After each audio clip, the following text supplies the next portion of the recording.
Most people think abuse is a single act, like a bruise or a shout.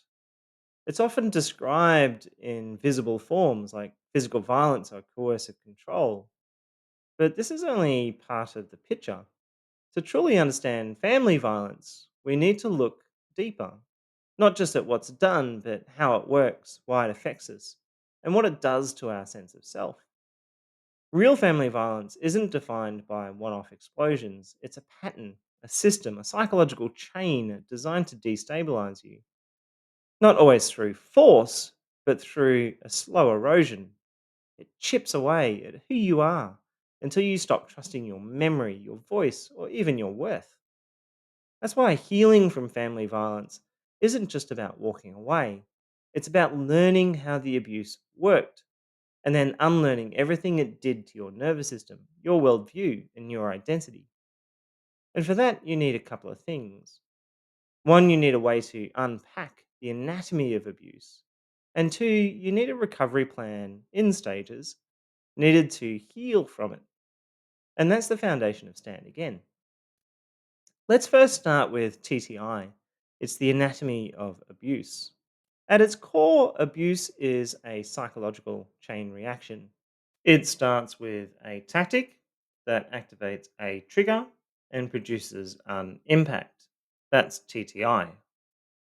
A tactic alone isn't what makes it abuse. It becomes abuse when that tactic lands on a trigger and causes harm. That's why understanding the full psychological chain reaction is important. You can work on parts of it, and to be honest, that does help a lot. But real healing comes from breaking every link in the chain so it no longer has a hold on you. A tactic is an external behavior or input. It's what they do. It can be yelling, the silent treatment, the guilt trip, stonewalling, false allegations. Some tactics are loud and quite obvious, like the yelling.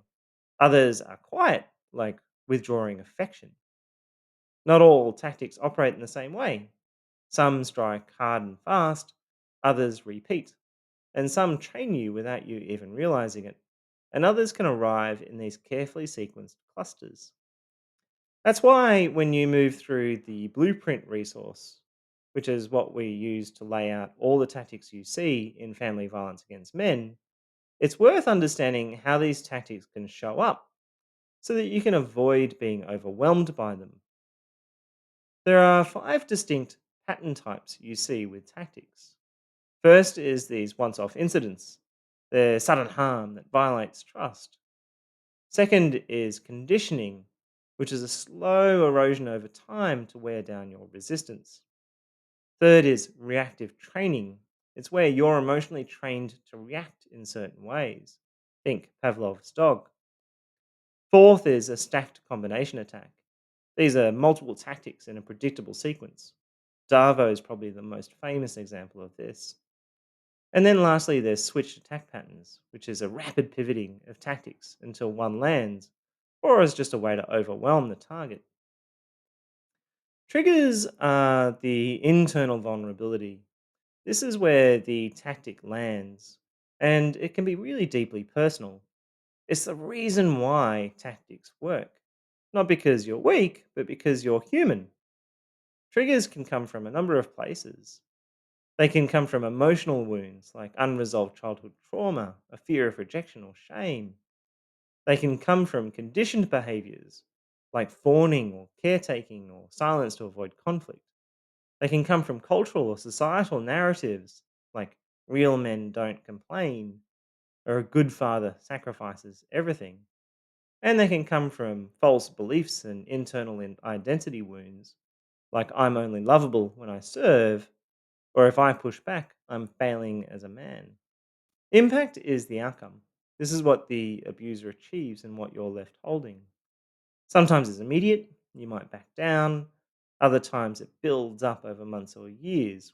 For example, you might lose your confidence or your sense of clarity on reality. There are four main impacts I've identified.